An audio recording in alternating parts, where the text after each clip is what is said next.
someone like Trump got away with it until he died, versus someone like Gary Glitter who got busted, and lots of other people who got busted. Just the sheer scale, the fact that he was Jimmy Savile, the fact that friends with people in politics, he was too big to topple.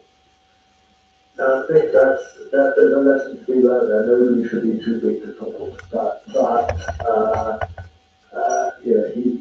He was such an important part of the entertainment industry. He knew so many people. He was nasty. People had personal feelings with him, and he was very nasty. His public persona was not his real persona. He was rich. Drove around in Rolls Royces and stuff. He was a do-gooder. So he was, goodness, I can't believe it. So he had everything going to stop this, as well as was mentioned before, the lawyers in newspapers would be reluctant to go. So that in every respect, he was in a perfect position to do what he did. So victims for information in categories, often people say that actually the more severe the offence against people, the more difficult it is for someone to talk about it. But actually that ignores the fact that the impact on the individual of an offence differs depending on what has happened to you. So somebody might be raped, but they might deal with that really well. Another person might be indecently touched, but their impact on them is greater than the person who's been raped. So when you look at it in terms of the severity of the offence, that fails to ignore the impact of the individual. So when you're talking to these people, it is literally about saying to them that these are very difficult things that happen perhaps in your life, but we need to be, I'd like to talk about it. And by and large, because of my experience and my youth being able to deal with that, I'm experienced in interviewing children, in adults in terms of sexual offences, so I know exactly how to talk to people without being triggered. But crucially, what you do find is that the only way that people can move on with their life is to deal with what's happened in the past. And that applies to so many environments. So when you say that he knew people's secrets, implying that there were possibly powerful co-conspirators in his crimes. Absolutely, yeah. Whether they're perceived to be as powerful as him, I'd say not. I think he was the most powerful by overwhelmingly. But there are other co-offenders with him who offended with him. No doubt about that. We've got evidence, compelling evidence in relation to that. And there are a couple, I think, that have been prosecuted or certainly going through that process. And there are others that have got away with it. But there's no doubt that overwhelmingly, Savile committed his offences on his own. Overwhelmingly. But there are a small number of occasions when he committed offences with other people, and he knew exactly what their offences were, and of course he had the power and control over them. So he was able then to bring him into his confidence and have that power over him. The suggestion that he was part of some paedophile network, no. I mean, people who suggest it are people who don't understand, firstly, how paedophile operates, and secondly, how Jimmy Savile offended. Jimmy Savile was the type of person who he would not have offended against somebody else. Sorry, he would not have offended had that other person either not been offending with in the same room as him. But he was also very careful because he knew that his world could come down very, very quickly. And very few offenders commit their offences. This idea that there are lots and lots of paedophile rings operating all over the place is just not true. There are people that share lots of other child abuse material with other people. That doesn't make them a paedophile. It just simply means that they've shared with other people their material. So the charity, while raising all the millions, didn't he use that as a shield to protect himself? Yeah, I think it's so. I've quoted in the Radio Times for saying this man created some of his shows as a vehicle for his offending behaviour, and I truly believe that he did, because the elements of offending behaviour are twofold: access and opportunity. Right, so the access to children and the opportunity to offend. So he created the access to children through his vehicle, through his ability to see children, spend time with children, and his opportunity was to be alone with them, because he was disrespectful of an individual. So he got access to children and the opportunity. And so those two key elements of offending behaviour were cunning And I believe that we created some of those opportunities. Now, whether we created every opportunity in order to offend, I doubt it, because people are not bad all the time. They're just bad either a bit of the time or a lot of the time. So even in the worst individuals, there are positive traits in regard to those people. So I don't believe that that was the forefront of his thought all the time, but there obviously was a large element. And that enabled him to offend to the degree that he did, which was at some stage off the scale. He was offending probably every day at some stage. Do you think the astronomical amount of money raised for charity insulated him? That was another factor. All of it, as I said, is a do-gooder, you know, and if you set out to be an abuser, you'd probably set out to do what Jimmy Savile did, wouldn't you? You'd say, oh, I'll become a famous TV personality, I'll do all this thing for children's hospitals and whatever. I mean, he did it all brilliantly. You almost have to admire how clever he was in his predation. Choosing children's hospitals, kind of being a humble porter, as we mentioned before, kind of gave access. I mean, he did everything right, and then having, friends at the high places. He thought it out. He was not stupid. It's not a coincidence, of all these things he did. It was all very well thought out. Just as, my humble care worker in a children's home who just thought it out. How do I get active kids? He thought it out as well, and he just thought it out much higher. Now, me, when I sat in front of the table, and that teacher said, he said, "You're not coming in." And I said, "Well, why not?" He said, "It's your ability," and then we'll show me the debit card. And I said, "Hang about." And I'll show you the credit card, and he said, "You've not been anything." And he said, "There's nothing, nothing." So I said, "You're ready to send it." Some guy keeps me in a sender, some guy keeps me to those, some guy keeps me to questions, and who keeps me down for. He can't understand how people think that's what we said. You say it's an uncle, how can you not know this? I think that's it. During his lifetime, he gave clues to dark side. To a News of the World report, he said, "I'm no saint. I want it to be known I'm a great trumpet man." In 1974, a People headline told readers, "Why I never married. I can have my pick of $25 a night." While he was alive, there were rumors. All of us, because the people knew what was going on. As bad as we know it was, yes, we knew. We all knew. We knew that the consequences were coming soon. It was common knowledge, but it wasn't common knowledge in the media. I heard the rumours, but I was working in an environment that was totally mad. Do you really think that if I had said something to somebody at the BBC higher up than me, this is going on, nobody took any note, they wouldn't have taken any notice whatsoever? And you've got Jimmy Savile there, haven't they? Yes. Hang on, go. Yeah. Yeah, you're not there, what? 3 nice sentences. And then he goes and does something like that. Journalists Yeah. and filmmakers That's in Canada. You're applying? Yeah. already knew the truth. Well, look at When that. challenged, Are you he applying? took the shield and denied the rumors time and time again. A gentleman rushes on there is a... But we're not asking for that. We're asking for the general principle. I mean, we just want to know if you live this solo boy life of a DJ. Yeah, give or take, we're not ready. Well, I mean, a gentleman doesn't ever speak a word there. I don't know where you come from, or I don't know what your circles are, or my circle. Ladies, very, you don't pass on them. For some Maryland papers heard stories about Savile over the years.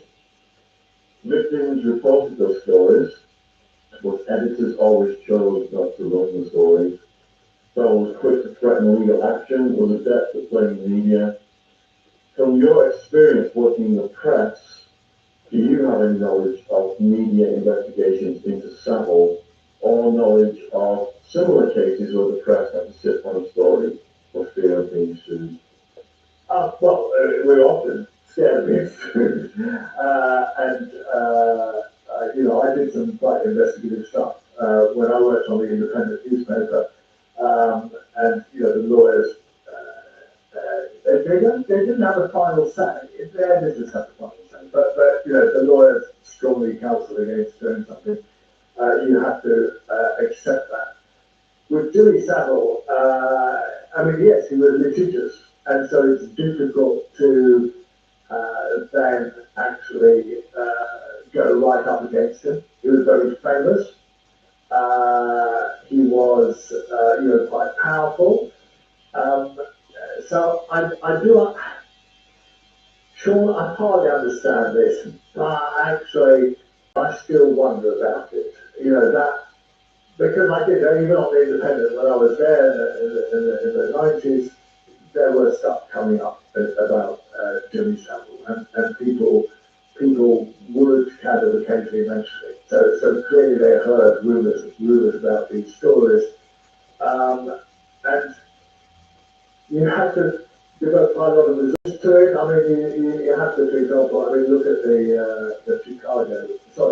Boston story, the police that was then the film, you know, and you then look at that film and you see that it took them, you know, a long time to nail that priest, you know, literally years. Literally, they had to wait till they found a really good witness and so on. So some of it is just lack of resources. But even then, I do wonder just why nobody quite had the guts to do it. And I suppose, you know, did they, you know, were they prevented from doing so somehow? Okay, let's imagine what would, you know, the front page story would be very big. You know, Jimmy Savile in sex scandal, you know, witnesses, blah, blah, blah. You know, it would have been a really big story. You know, bigger probably than any other sex scandal story we've had.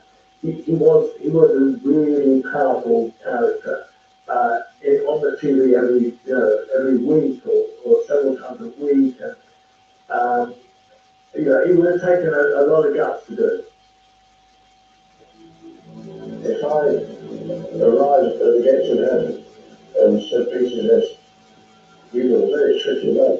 You can't come in here. I'll break his thumbs. Because I'm qualified to do that. So I don't know whether they're the rest of that.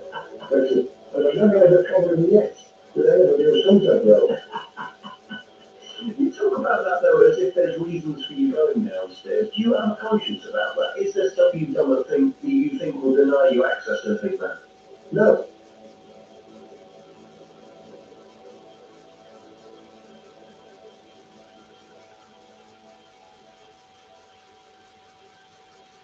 Jimmy Savile died in October 2011. He was seen as a national treasure, a British eccentric with decades of fame. He was viewed as a hero for millions he raised for charity. Friend of royalty and senior politicians, Savile was knighted by the Queen and the Pope. So Savile was a friend of Margaret Thatcher. When Charles and Di had marital problems, he was brought in as a marriage guidance counsellor by the royal family. How does a guy from the north, with very humble roots, this jockey, rise to such association? It's personality, Sean. You know, he did have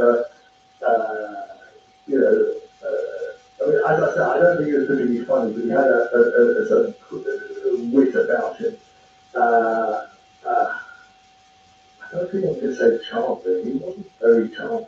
Like psychopaths are described as charming. Yeah. I suppose, you know, maybe he made people laugh a bit with his stupid laugh himself, and his kind of you know, all that kind of stuff.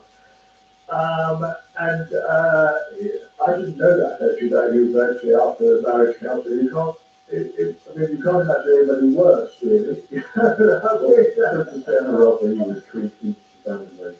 Good for her, yes. I'm not surprised. She got it, as usual, Princess Diana got it better than Charles or his mother. I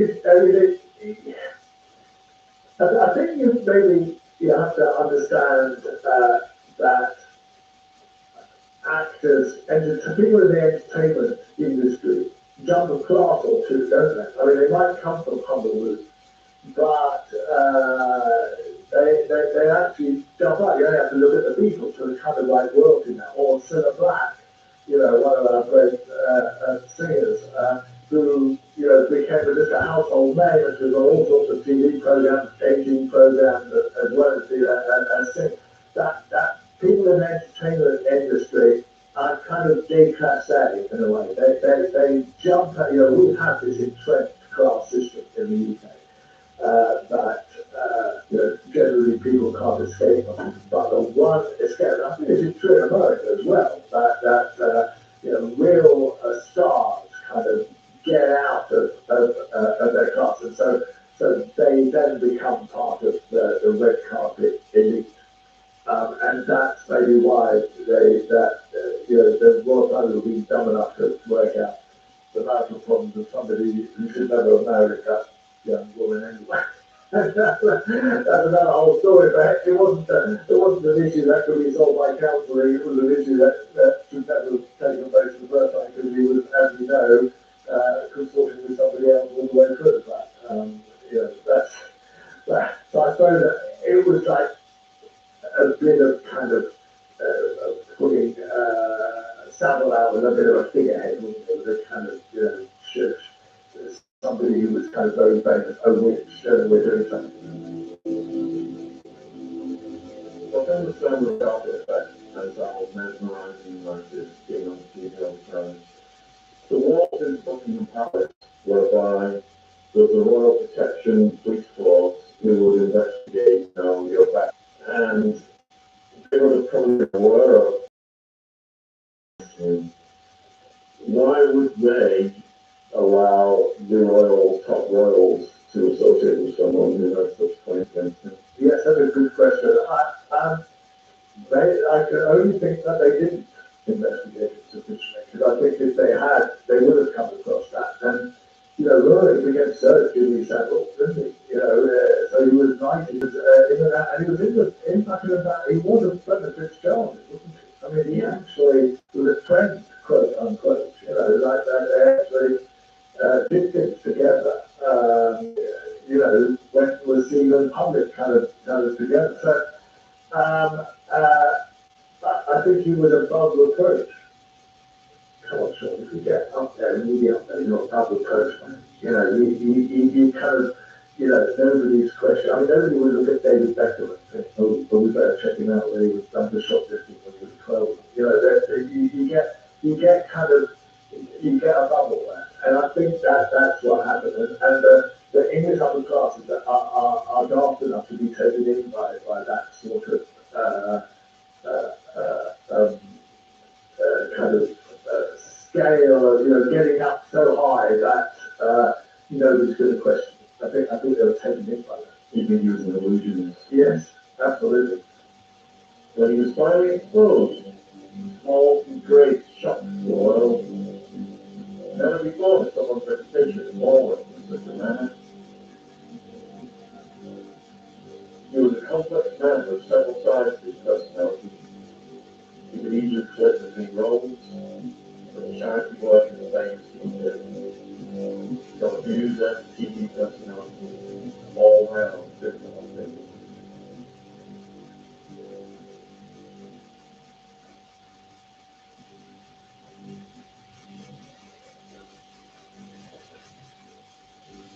The hundreds of dollars a week.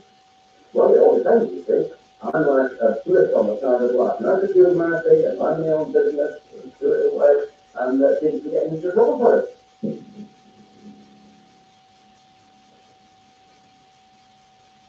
One did prove to be untouchable, and that is Jimmy Savile.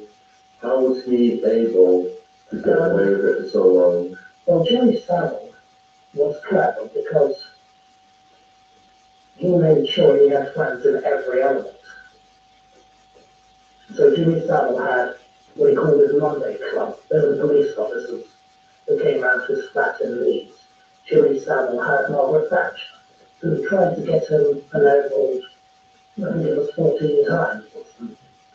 Every time her advisor said no, but he kept pestering her. Jimmy Savile had access to Baltimore. Jimmy Savile had Edwina Curry. Jimmy Savile had Prince Charles. Jimmy Savile had everybody. He found his way because he was clever. He knew that if he knew somebody in every circuit, he never had a way out. He'd be able to cut them anytime. In fact, when he was questioned by Louis Theroux in that car when they were driving in Scotland, he was asked, how do you know, people say things about you. He said, they can say whatever they want about me. He said, if they say any more, I'll bring the water. And that was it. You watch the minute program, I advise you to see it. And you would see him say that in the back of the car. He was open about everything he did. He was thought that he could just carry on regardless. And people like Max Clifford enabled these people with their fake stories. So Max Clifford would create a story. There is a program on the BBC or Channel 4, whatever it was, there's a wireless show that it was saying, oh, you know, he just did this and he did that and he did. No, he traded X to protect Y. They knew that was their game. They actually knew this was a game. So they all worked together.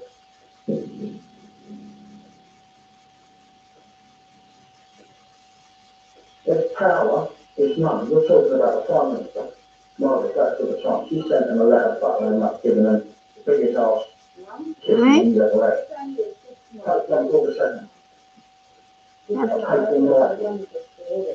Recommended by Basil Hume. You then had. What about that other place? Because that about. No, that one you like. In Charlotte City, yes, because they know that's not going to be right. He even apologised after Saturday night and said, I'm sorry you didn't take the chance. No, the only reason he didn't take the chance was because it went according to Sarah Gilbert, Starmer's asked if he's out of a job. He doesn't deny it. But he gets entitled to failure. But everyone else has got that knighthood. People get knighthood and rewarded for failure. The people at Warford have got rewarded for failure. They're going to put in some high jobs. If I fail, something needs to ask for. If you fail, Sean, you get a bit kicking over it. The same as everyone else in this world. We fail or balls up, but if you're in power and you've got money, you will get the biggest arse lift from the establishment that you've ever got. So it's in a parallel with this celebrity association, whereby Epstein pictures of himself with the Clintons plastered all over the place. And Savile had pictures of him with Elvis Presley, the Beatles. Yeah, these pictures were duplicated and put throughout various of his locations. Barbara Bush, that was another one. She had Tom with it.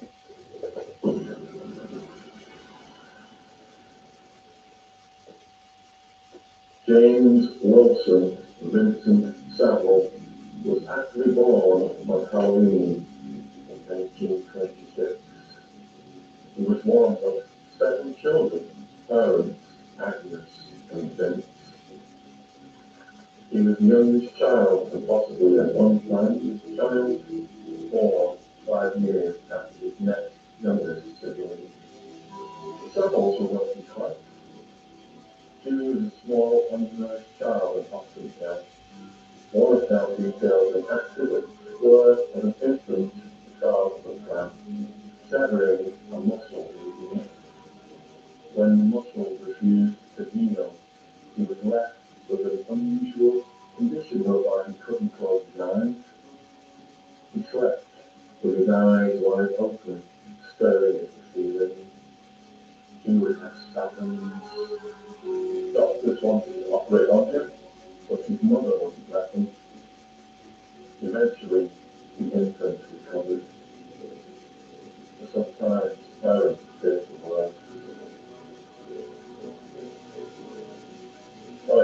huge part of your book, Broadmoor Square, is the Savile story, and you went and researched his entire family upbringing, did you? Yeah. Yeah. You had a strange medical situation whereby he died from 12, didn't you?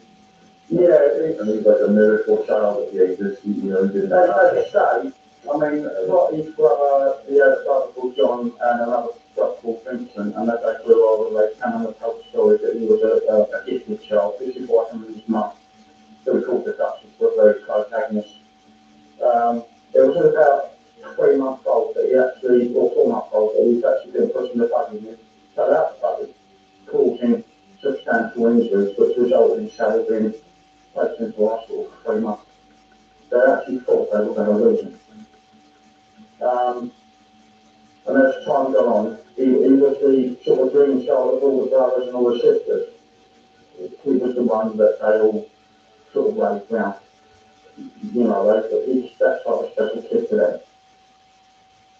And how do you think that played into his psychology then? His feelings of, you know, invincibility and superiority? Do you think that anchors back to the miraculous survival of his illness? I think it probably answers that too.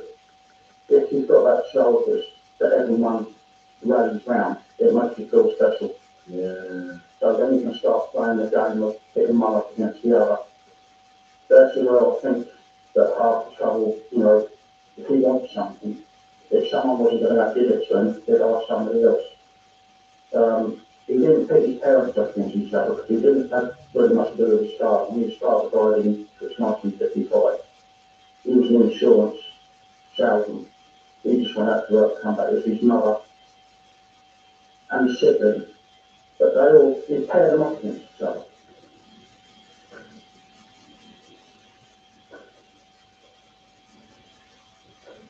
Savile lived through the Second World War. Leeds wasn't bombed by the other cities. He didn't evacuate and remained in the West Yorkshire city for the entire conflict.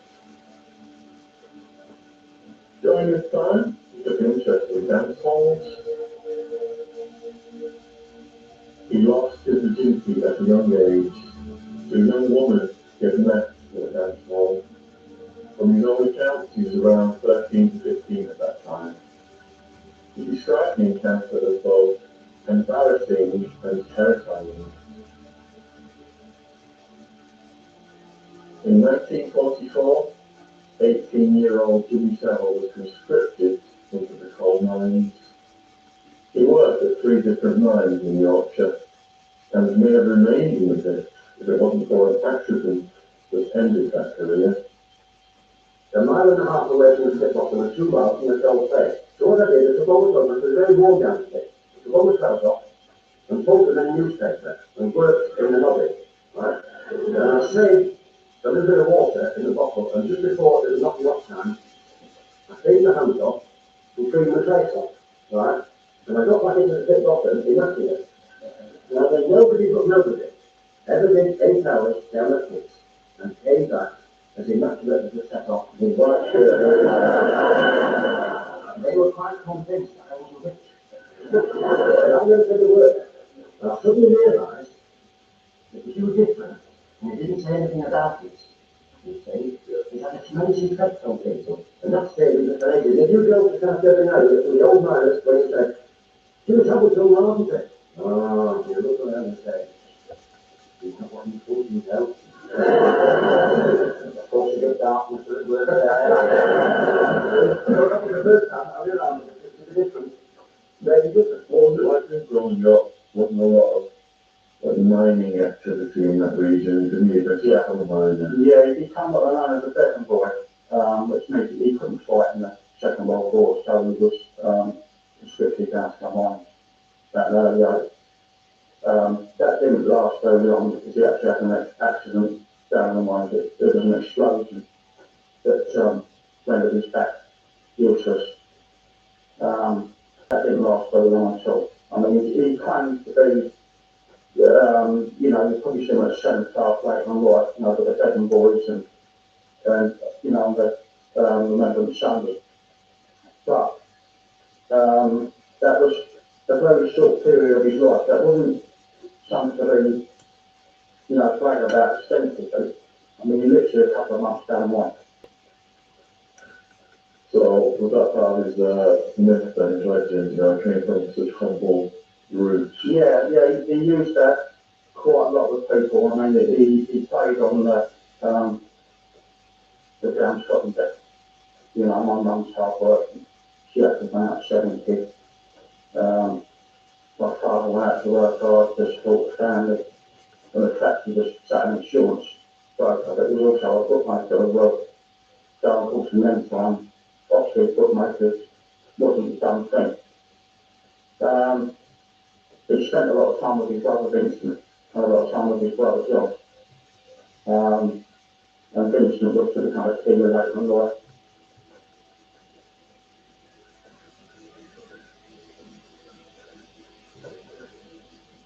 Savile was a keen cyclist who took part in the very first Tour of Britain. He maintained an interest in fitness throughout his life. Known for his love of running, he took part in numerous marathons over the years. Savile started his media career as a manager in dance halls. Successful in this role, he built a strong reputation as an innovative DJ. This podcast is sponsored by Harry's.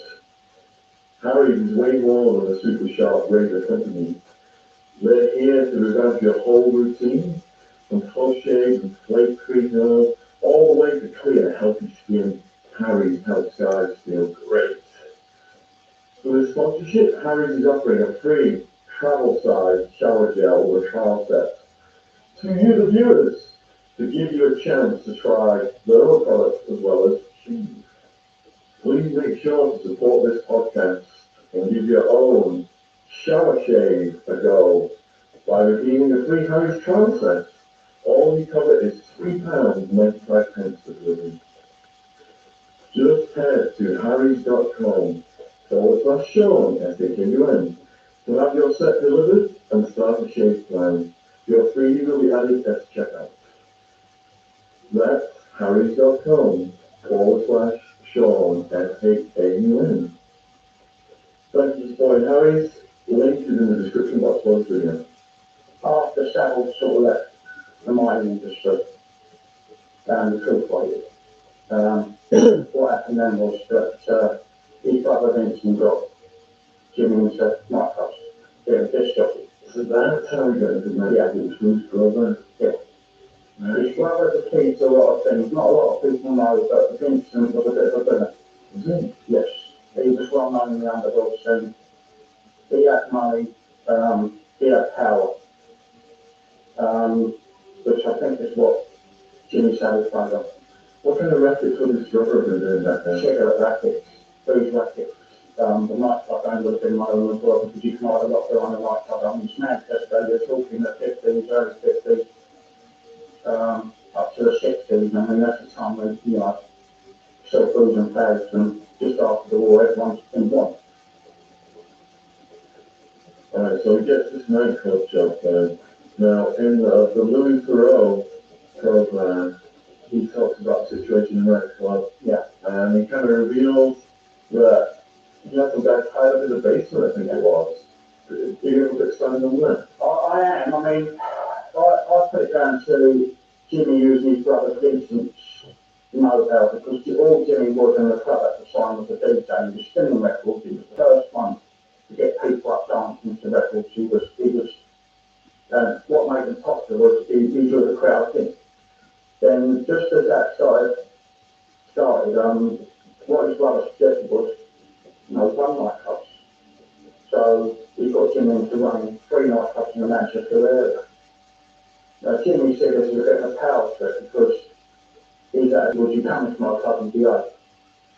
You don't behave.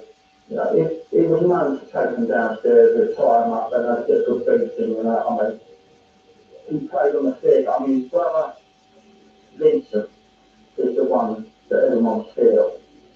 But Jimmy used it. He used that to his advantage. He never let on in later life after his brother did he get his lucky break then? His lucky break came in the 60s. There was a radio station called Radio Luxembourg, which probably a lot of people would have heard of. It was picked up Radio Luxembourg, and that's where he got his lucky break.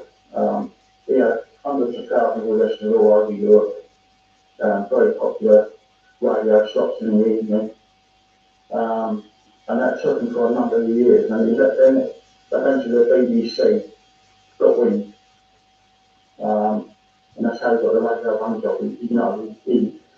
He spent many years at Luxembourg, BBC,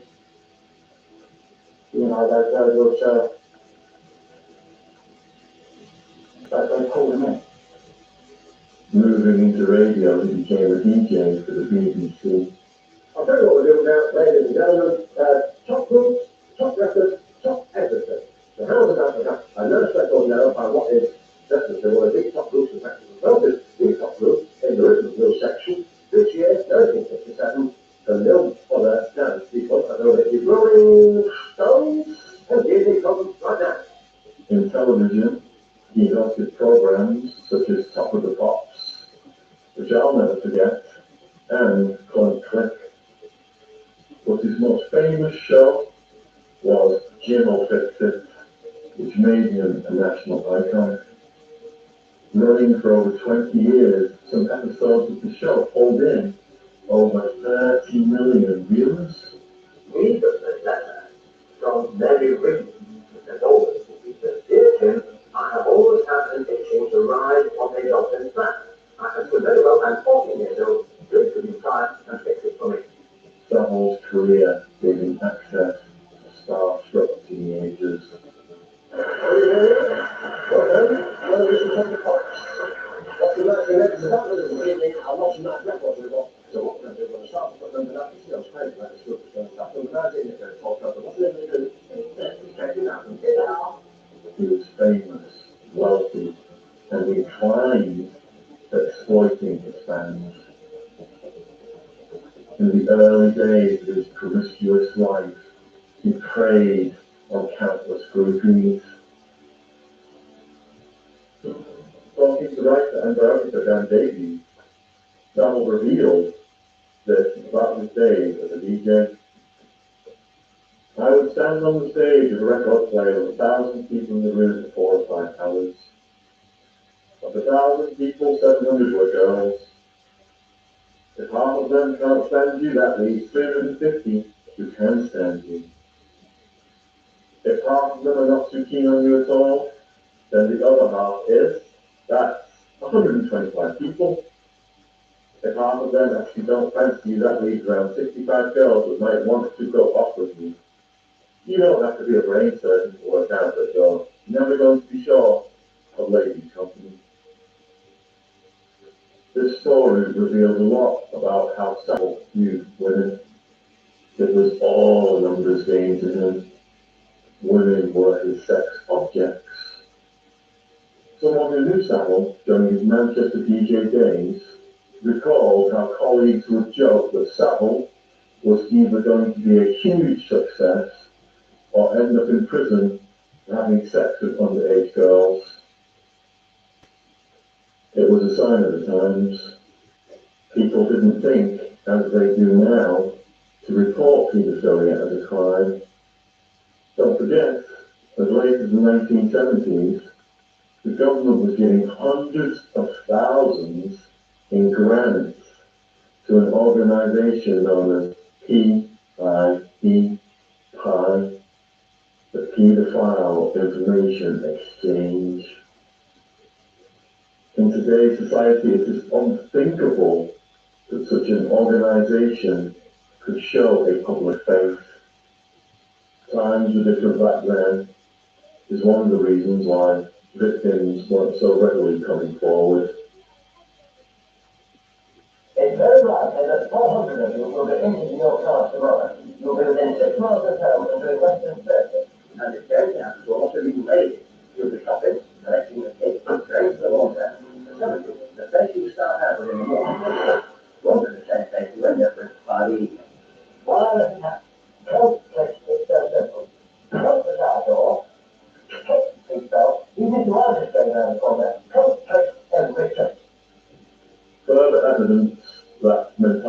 days were different back then is the fact that the woman came forward in 2012 to reveal she had been raped by Savile, aged 16, in a London hotel in 1964. She had been a virgin at the time. Finding out she was pregnant and confronted by her parents, she disclosed who the father was. The parents contacted Savile, who refused to admit responsibility. The family arranged for the daughter to have an illegal abortion. Savile was 38 years old when this happened. Neither the girl nor her parents thought it would have been appropriate to have contacted the police. And although as recall Savile disappearing with girls on many occasions, usually to his car, either before he went on stage or after. He'd return 20 minutes to an hour later. Other witnesses recall groups of girls going to his flat day and night. Savile clearly didn't want relationships. With teenagers he could control and manipulate and then move on after he had had his way. It was all about the sex, nothing more. Anthony Close in Savile for his Radio 4 series, in The Psychiatrist's Chair, recalls some of the disturbing things Savile said. Savile showed many of the traits of being a psychopath. Robert Herr's checklist, devised to identify psychopaths, includes several traits we can associate with Savile: slippery charm, a mask to conceal true self, low cunning and a willingness to manipulate, absence of normal human emotions, lack of empathy, sexual promiscuity, inability to admit mistakes, fear of commitment, repeated attacks on the vulnerable. Do you think to have that many victims like Savile then, to be a large-scale psychopath like that, to have no feelings towards his victims?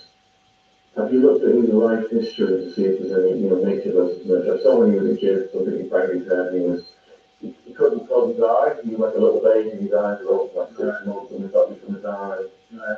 So this is the thing where his dad died from cancer. Have you seen any factors in his life? No, I mean, I think he had a very weird life. I mean, his mother was a dominant in his latter part of his life. And even when she died, he still kept his cupboard in the bedroom full of her clothes. I think that we will never know what was going on in that relationship with his mum. I mean, I think it would be fair to say, and people will draw their own conclusion, that it was unhealthy at best.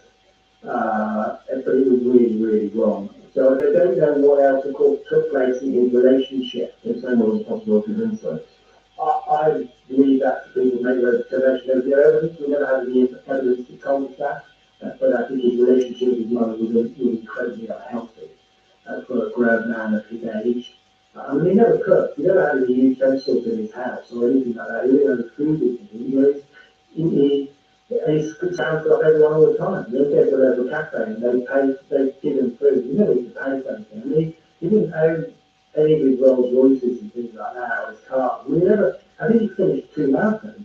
All the other marathons, he got in the car and he got driven to the end. I mean, the man's just a complete liar. I mean, he charged £3,000 to turn up at Fate. He turned up for 10 minutes and then disappeared. A total and utter con. Working as a DJ in the 1960s, Savile often socialised with the police. Until the day he died, he maintained close relationships with several officers. In the early days, did he share the girls around?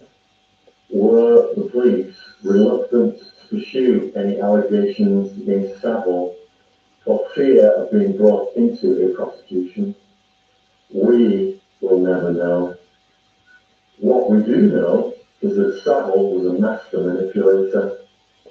I imagine he would have delighted in corrupting and blackmailing individual police officers. How was it possible that West Yorkshire Police, who governed Savile's hometown, didn't have a single shred of evidence against him. By law, they should have filed any allegations made against Savile anywhere in the country. The law requires that regional forces pass that information on to the local jurisdiction. After he was exposed and various inquiries conducted, the authorities learned that on 5 separate occasions, serious allegations had been made in different jurisdictions.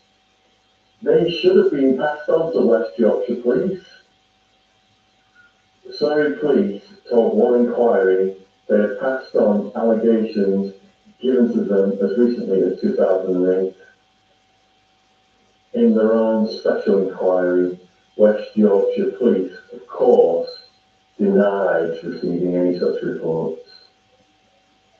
If you allow the police to investigate themselves, what do you expect? This morning, I woke up, I was on my own, and that is tremendous. How often do you wake up in the morning and have to check to see whether there is somebody on the other side? Well, not very often because what happens, I'm a pusher, and if somebody comes and knocks on the door and says, I've lost my keys to go in, I say, step this way. And say, I'll already say that. Not my fault, okay, I've never seen it on that. Nothing wrong with it, you haven't broken any laws, have you? None whatsoever. One of the reports West Yorkshire Police should have had in their possession was a report by the Met Police that Savile was a regular visitor to a South London brothel. The police records from 1964 show that 3 men were charged with living off immoral earnings. What's notable is that absconders from Duncroft Approved School used to stay in that house. Intelligence that could have been of huge importance. Decades later, during the Surrey Police investigation in 2008, had this information been seen by Surrey Police in 2008, surely it would have raised suspicions further. Maybe they would have detected a pattern of behaviour.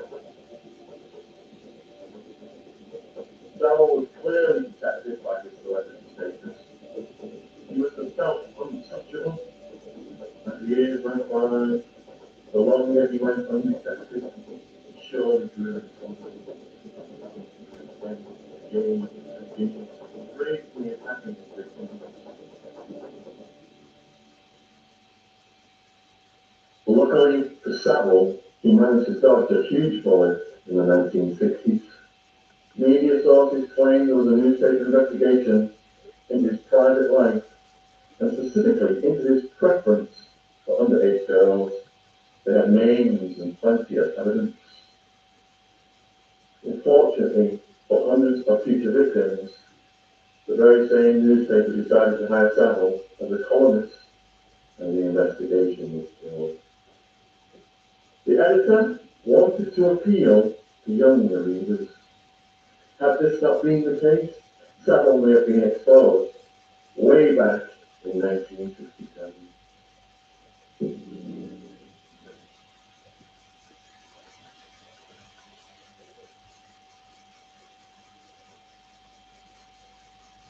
I went to state school, and I've been there since I was 5 years of age. So during that time, I did films, adverts, modelling, television, plays, shows, over the years. And then I danced at school, I acted at school. We had limited education in the daytime. When we went out for auditions, to get parts in films, or adverts, or modelling. And many times when I was out, other stage schools would be there as well, other children, really the same mould. So if they were looking for a blonde with blue eyes, there would be lots of blondes with blue eyes. And then eventually, when I was 14, 15, I used to go almost every week to Top the Pops to dance there. Claire I first met when I was on an audition for an advert, along with many other children. I can't remember if I got it, or if Claire got it, or who got it. Too many years have passed me from that very first audition. And then I subsequently saw her a few times, again at auditions, and then we both got this audition, and we did missing patterns. And on the day of the post-practice session, we were working together and spent the day together and became friendly. And after that, when I used to see her on auditions, we were always chinwags with each other. And we liked each other. And so we weren't rivals. We didn't feel we were rivals. I was hoping if I didn't say it, then Claire would, you know. And then eventually I met her at Trouble Pop. She was a good dancer, and she's very beautiful. That's one of the things that stood out there. Very pretty girl. And she's funny. She also has quite a serious side. She kept a diary, and she wrote down for any of her experiences, even at auditions. I would often see her writing.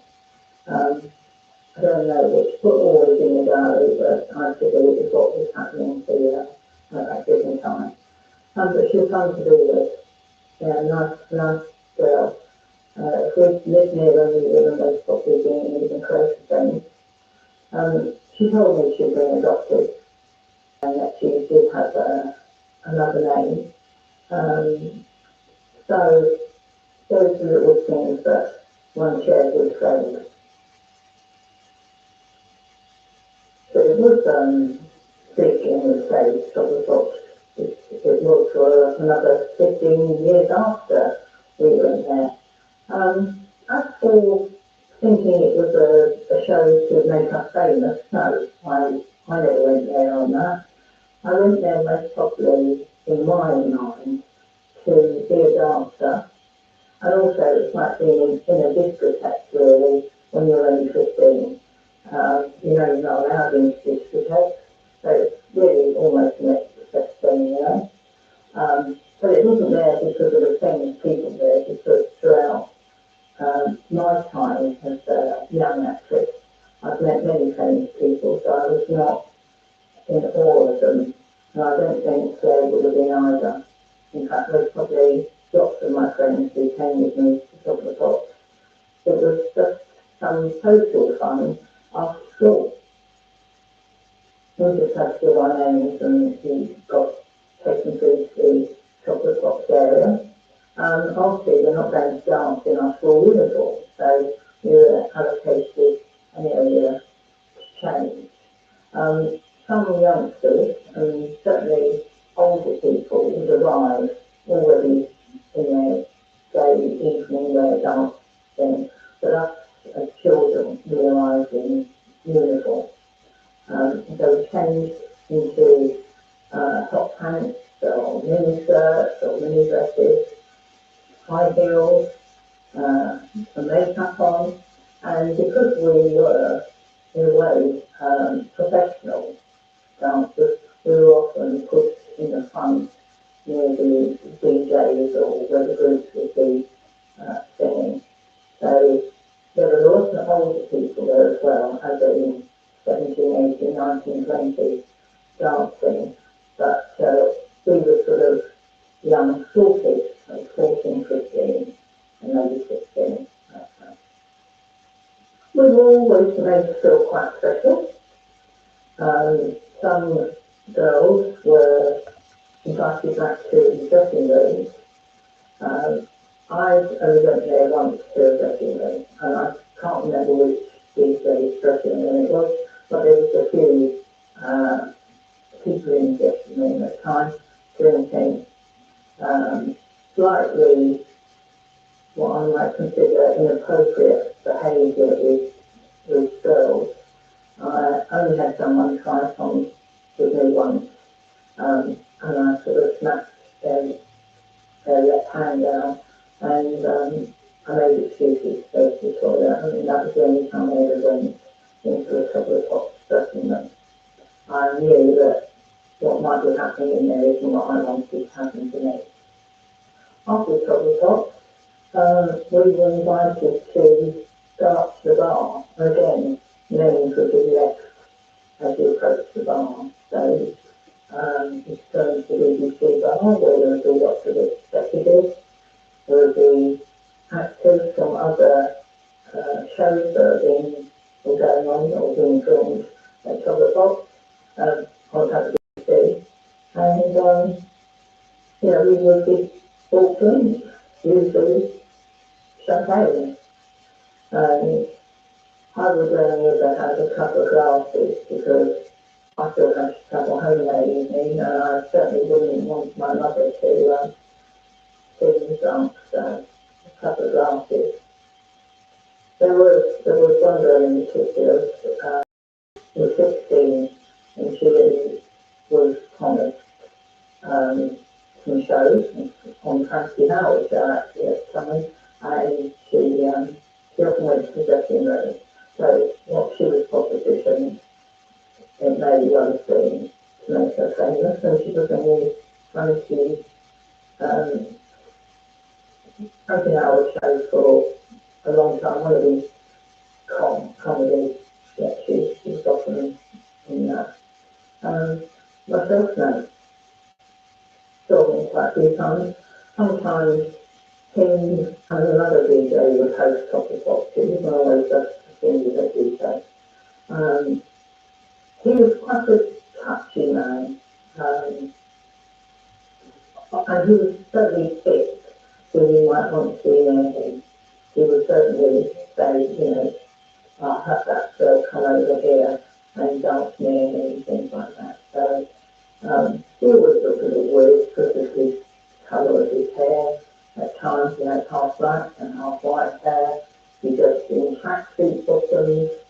He was a weirdo, but he was very famous, and he was a charity fundraiser, so he had everyone knew him, and he was most probably the most famous of the DJs at the Chocolate Box.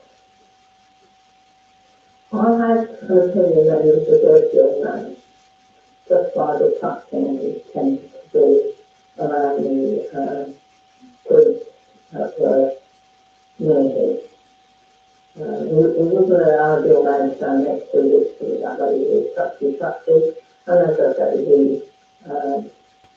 the way that he was in his dressing room with others, that was sort of common knowledge, that he would be kissing, touching, love biting one girl in particular. She often would show his love bites around the neck and that area.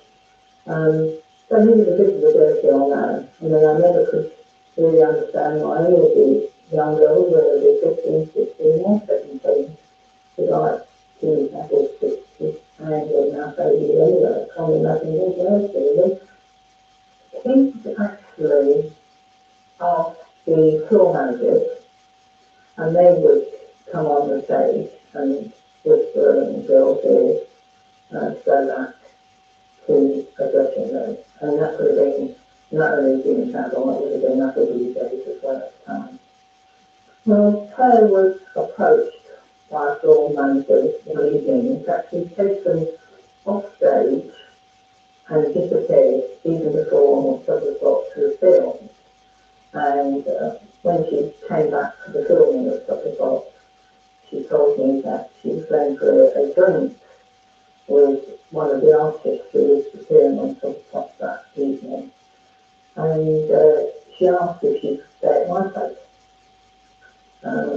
Because her mother obviously would not be very happy that she was 15 years of age and leaving Chocolate Box. Instead of going home, she's going for a drink with a famous singer.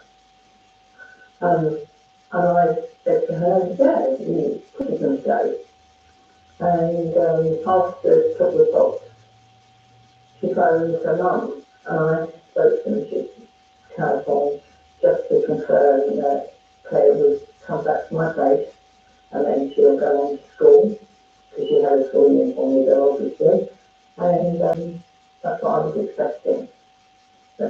do that night. And then following that show, I saw Claire go off a tunnel near the Trouble Top that the artist used to go out that way. And she was with this famous singer, and she disappeared down the tunnel with him.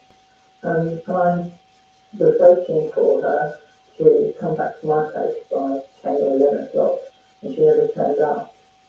And by the next morning, she wasn't there. I just assumed she must have gone home. It wasn't for another couple of weeks before I saw her again that I found out what had happened to her that evening.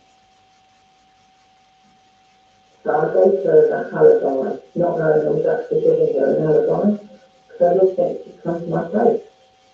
It was when she wasn't there during the night, I just thought, she's gone home.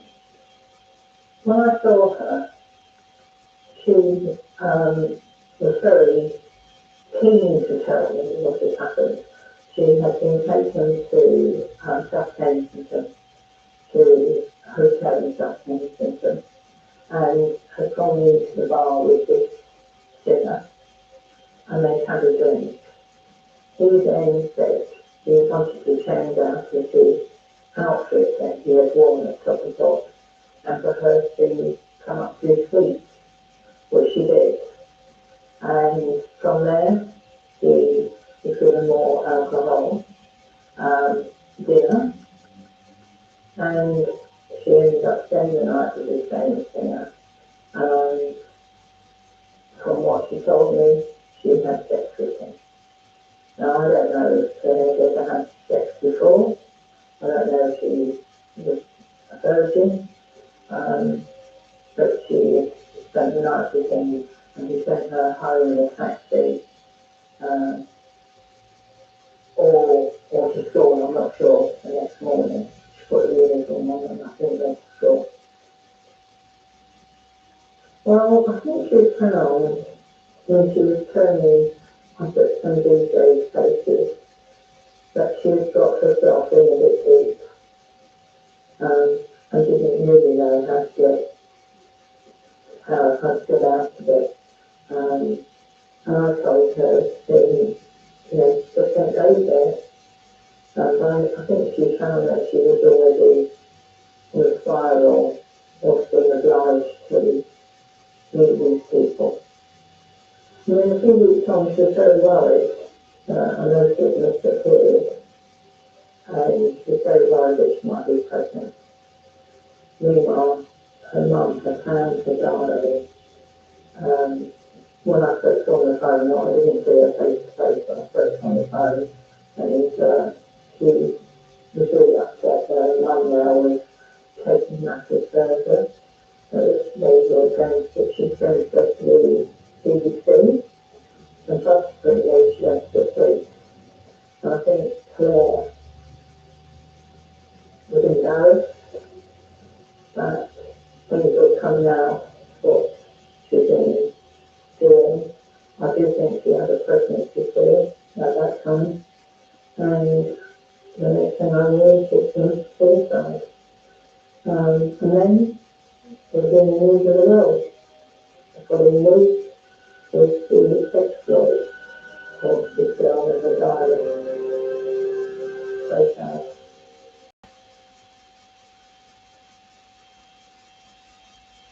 Cora McAlpine's body was discovered by her mother, lying on the floor beside an empty bottle of sleeping pills and a red diary. She was only 15 years old. The diary revealed how she had been sleeping with DJs she had met at Top of the Pops. One had given her drugs. After the incident with the top star, I saw her first, I need to look at one more time, and then a couple of phone calls of chatting.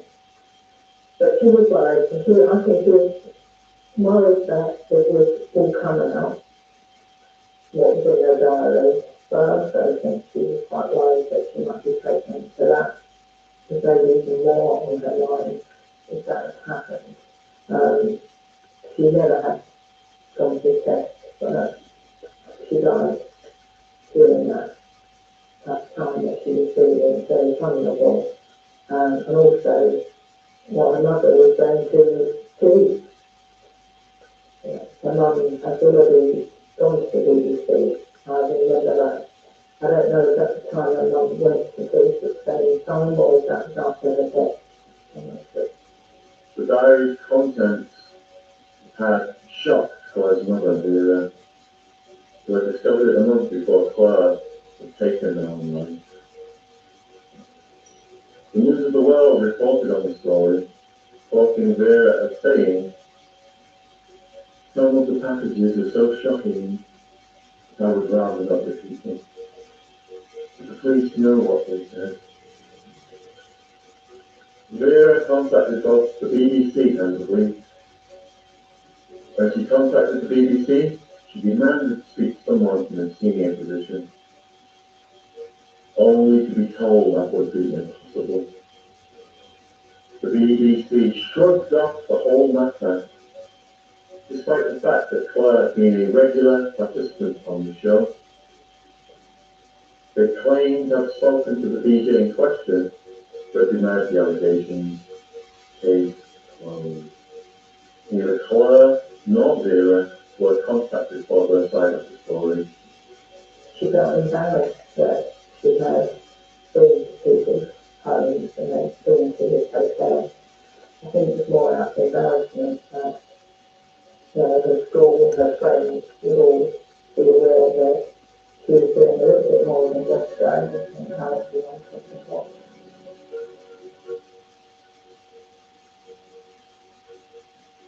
It was my mother that saw me next to Claire or just on the paper on the News of the World. And my mother marched up to my bedroom and demanded what had I been doing at Clutter Pop. So I got into a big squabble with my mother there, and I was banned from going to Clutter Pop.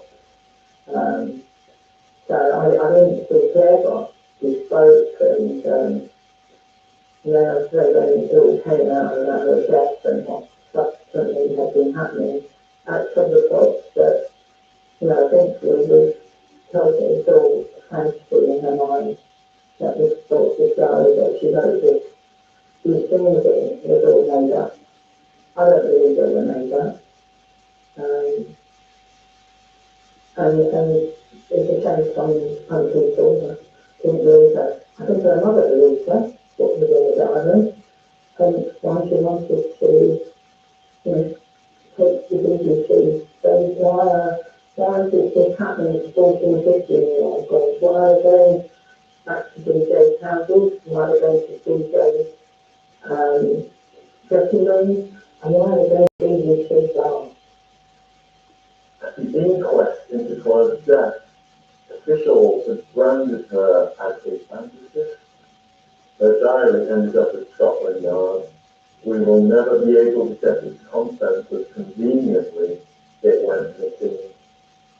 Claire's half-brother Mark claims that Savile was one of the DJs named in the diary. Former BBC DJ Tony Blackburn denies having meeting Claire. Well, it was busy Tony Blackburn chatting of him saying that he had never met Claire or didn't know of her. Then I'm aware he certainly did meet her. So he was back on the BBC, and I just put a comment online regarding that this baby should be sacked. And then some journalists found that comment and followed it up. And then the next thing I would have posted is the original paper, there is nothing that I'm clear showing us with Jimmy Savile on stage at the top. And this is in the News of the World, obviously. So I just made a sort of starting comment about the time they took out of the BBC, which within the end is back being a Saturday show, and so let them go that far. It's dealing with the BBC. I think it's sort of looked at the life by the looks of it. Well, it's 50 years ago, and it will always be a sad feeling to know that girl never went on to a great life. Not whether she was in a dancer or an actress, but not all the things that I gained, as in marriage, family, grandchildren.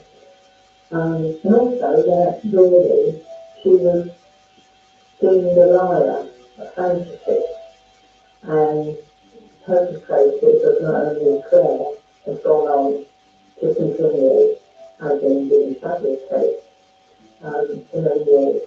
Maybe just listen to what she has said. Or believe her, giving her the chance. One, obviously, when her back was against the wall, no one was believing her. You know, she committed suicide. And obviously, with her mother on her case, the case rightly so. It's a shame. So, Andrew, he was overlooked, swept aside, yes, still more sad that she couldn't have become the woman she could have been.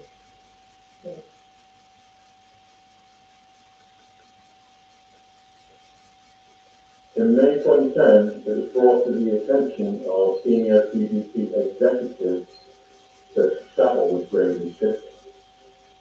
Nick Vaughan Barrett emailed George Entwistle to reveal that the BBC did not have a ready-made obituary. The end of the email said, "I'm not sure we would want one. I have a personal interest here. My first job in TV was on a Jimmy Savile show. I know him well, and saw the complex and sometimes conflicting nature of the man firsthand. I feel very queasy about an obituary. I saw the real truth." What was the real truth? Why didn't Nick speak up? This is a typical example of someone in an institution who may have seen several crimes firsthand and simply turned a blind eye. How many other people saw Jimmy Savile offend and chose to do nothing? He sexually abused people for 5 decades, primarily in institutions.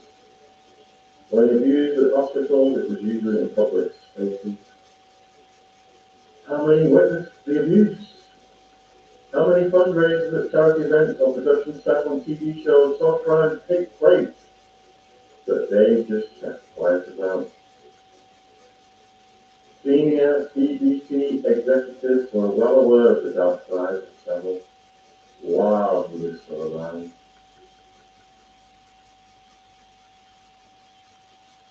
I was going to Interpol in around 2011 probably to do a piece for BBC Newsnight on the images of child abuse images, what Interpol was doing to try and identify offenders. And it was on the way either back or there when my producer said to me, "Have you ever heard anything about Sally being a paedophile?" And I went, "No, that's really weird." I said I wouldn't want to spend any time with that. But no, I've never heard that. He said, "Well, that's really interesting because a police force, either Surrey or Sussex, did investigate him for child abuse. And we are unsure what happened with that or where it went." And I said, "That's really strange." He said, "I've not heard that." I said, "It can't have happened whilst I was in the force because I would have known about it." I said, "So it must have happened after now. And I'm surprised it didn't happen in Surrey because I hadn't heard about it." I said, "But I'll make some inquiries and see what I can find out." What is going on? Well, so I then make the inquiries and establish that actually Surrey Police has investigated him. I obviously have got some very good contacts in police forces and especially with Surrey because I was an ex-Surrey officer. And they told me, "Yeah, we did investigate him." The officer that told me, the very senior officer, he said, "I can't remember what the outcome it was, but suffice to say that we investigated him and the matter didn't go any further forward." I then went back and told the producer this. And this is where it all then snowballed because he then talked to his editor, and his editor basically said to him, "Well, that doesn't look to me like it's a story." So the story they were after was incompetence by police, failed to do an investigation or failed to follow it up. editor's not really that interested in it. It's not a story in terms of, and I said, I think you're missing the point. The story is surely that he's been interviewed in relation to child abuse, and that therefore there's an allegation in relation to child sexual offences against such a status as an individual.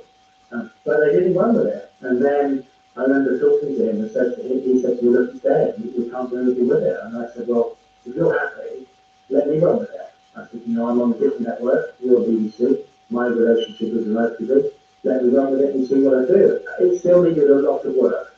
So there are people out there said, you know, I literally followed on with what the BBC had. That's absolutely not the case. What we had to do after that was really build the story. There were some elements in place, but probably nothing more than 10% in place. We then had to build everything else up. And crucially, and it was really important, is that the allegations that the BBC were looking at related to a Duncroft, which is a children's home in Surrey, earlier than that, in the Metropolitan area. And I was very clear that I said, you know, we need to find victims away from Duncroft. And quite simply it's very easy for the public to be critical of people who are in approved homes, who are in social services care. What we needed to do was get people away from that environment, who are much more likely, are much more likely to be believed in the first instance. And then we can build that up and bring in the Duncroft girls as well to show the totality of what was taking place. And it was a good year's work. What was the biggest hoops? Just getting them there. I mean, it was just incredibly difficult. Getting people to believe you, getting people to take that. I mean, it's what we were about to out as kind of the biggest status person in British television that there'd been. And that was momentum. So it was a huge thing for the ITV to do, massive thing. And there was a lot of public anger towards it. Even in the days leading up to the programme's broadcast, I remember we did BBC News did a phone-in. And during that phone-in, they were criticising me, basically saying, this guy Martin Thomas, who the hell does he think he is? Thinking that he can expose this guy, shouting this guy, such a he's not here to defend himself. And I remember listening to it, because I wanted to hear if there was anyone that phoned up and said anything like he can use me and try to get out of there, and I maybe did. I got quite a little grief. I remember they were trying to phone me in the morning, we come on, and I said to my agent, I'm not going on at all. I said, why would I go on to listen to that? And then obviously the programme goes out onto the news, the programme goes out Thursday, but on the Sunday the articles start. And it was quite interesting how the media shifted. So you could see from the Sunday to the Tuesday, by Tuesday, the media were all on my side. They started my victims themselves, they were believing the story. And it then became a very much a momentum. And the programme went out, and I withdrew myself from the media for 2 weeks. And the reason I did that is because I didn't want the story to be about me. It was never about me, it was about the victims. I was the vehicle for the story. I was the person that did the investigation and made it happen. But it wasn't me. You know, whenever anybody is prosecuted, you know, when the Western Court, you know, it wasn't about the senior investigating officer, it was about the catching of him. And that's what I wanted Savile to be about. Here's a message from our sponsor. Pick a number between 1 and 10. 7. Whatever it isn't high enough for the number of subscriptions you have, including all the ones you've forgotten about. Because most people have an average of X subscriptions. Introducing Truebill, the app that gives you the power to make your subscriptions submit. Do you know why free trials renew without your consent? It's something that drives me mad. Absolutely. Of course, it's a business scam out to get you. Don't let greedy corporations pocket your money. Download Truebill to take care of your subscriptions. Truebill is a new app that helps you identify and stop paying for subscriptions. That you don't need, want, or simply forget about. On average, people save up to $720 a year with Truebill, which is approximately 500 quid. Because these damn companies make it hard to cancel your subscriptions, Truebill makes it incredibly easy to cancel. Just link your account Truebill will make it easy to cancel your subscription in one.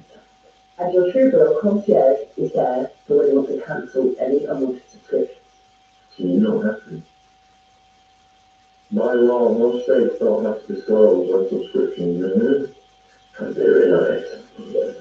Get hold of your subscriptions with Truebill. Like Jennifer Beanie says, with your help, our family has saved $587 this year on unnecessary subscriptions. I really didn't understand how Truebill could help me until we decided to save for a very large home purchase. So don't fall for subscription scams. Start canceling today at truebill.com/Sean. SHAUN. So go right now to truebill.com/Sean. It could save you thousands per year. Thank you for supporting our sponsors. It's very important for the podcast production. The links, as usual, are in the description box below this video. The BBC had a chance to expose Savile long before ITV went ahead and did so with the Exposure documentary.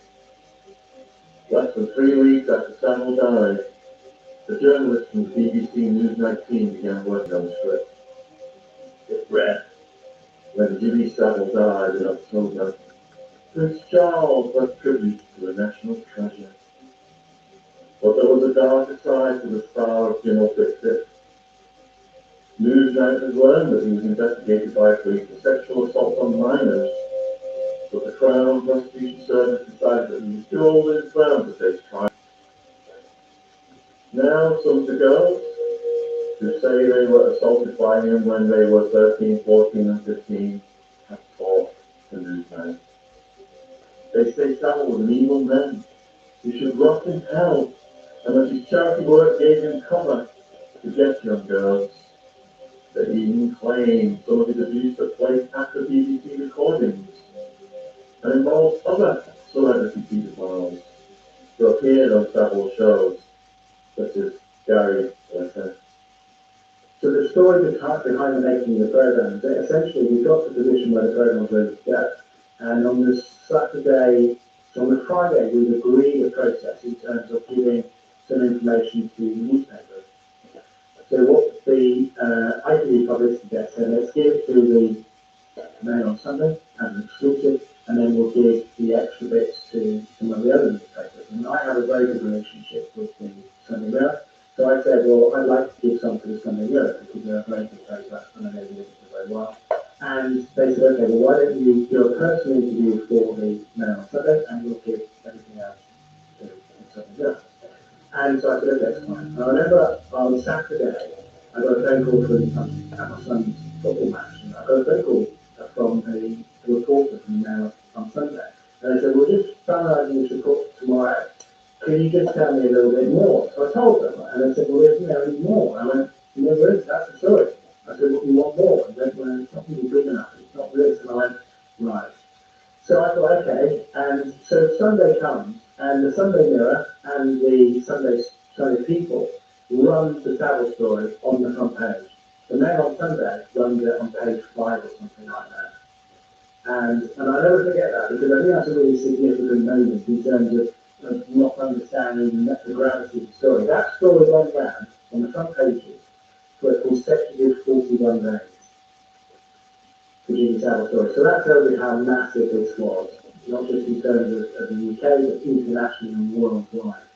And the aspects in terms of the BBC then became a big story because, of course, when we were making the programme, we wrote, as we would do, to a right to apply, we wrote to the Director General at the time and said, can we have an interview in relation to the allegations we've got and the information we've got? And the Director General refused to do an interview and said no. So, and actually furthermore, went on and said, that we don't know anything about this and just dismissed it out of hand. Now that was their first massive failure, because what they should have done, and this is a massive learn for any organisation that's facing these problems, is they should have said, listen, it's not on my watch, it's happened a long time ago, we take these allegations really seriously, we will now launch an investigation to find out what's gone on. That's what they should have said, but they didn't. They buried their head, they came up with a very arrogant attitude. And actually then that manifested itself, it just became worse. Because what you ended up with was the BBC then having to almost go full circle and then kind of some kind of acceptance to a level. But the problem with the BBC is that its level, it has a level of middle management and high management. And often the people with the information are the troops on the ground. All right? And so it applies to all organisations. But the BBC is particularly large. So you have the troops, I would call them, on the ground. These are the people that have the information, know what's going on, and are able to tell you as the boss what you should know. But what happened is that the senior management and the middle management failed to engage with the troops on the ground. So they were dealing with what they wanted to deal with and what they thought that they knew without knowing the information. And therefore, as a result of that, their arrogance was that they came out and gave certain information, which of course was wrong and not true. So that's where it fell. I think if you look back on the Savile investigation, if you worked in risk management and crisis communication, that is the example of how not to do it. If the Scrum wants to protect the mothership or something like that happens, There always is. Look at David Peter, the chief head of civil service came out, they were done nothing wrong. This is the biggest problem with organisations, is that when you get something wrong, hold your hand up. We failed. We need to do it better. We will properly investigate what's going on and we'll find out and we'll get to the bottom of it. When you come out with the arrogance and say, actually, we don't really do anything wrong, it will fall back on you. You will end up, in time, wishing you'd never said that. And that's shown and repeated itself over and over and over again. And the BBC is exactly the same. As a result of my investigation and my programme, and the impact of what it caused, the Director General resigned. I think as far as moments in time, my programme was a massive moment in time, but there are two other moments which I think are probably the biggest moments in time, which is one, the Director General resigning, and Jimmy Savile's headstone being removed. Those two moments for me, I remember where I was on both occasions. One occasion I was on the tube, and the other occasion I was coming back from an interview on the train. And I remember him saying back to General resign, and it's like, this is just incredible. And actually, he didn't need to resign if he'd have taken the proper advice and he'd have dealt with it properly. He wasn't in post when all this went on. But what he was able to do is to deal with it and give some kind of reassurance that the BBC was taking it seriously. That didn't come across. why was the show pulled? The News 19 could have broken the Savile story, but they didn't. They had several testimonies. They found clear and compelling evidence that Savile was a paedophile. The Newsnight journalists had a duty to report the story, and they wanted to. Liz McKean and Marion Jones wanted to run the story, but the higher-ups didn't. Some say they felt it would ruin their plans for Shane Richie's Kimmel Fix's tribute show planned for Christmas that year. Instead, the BBC turned another blind eye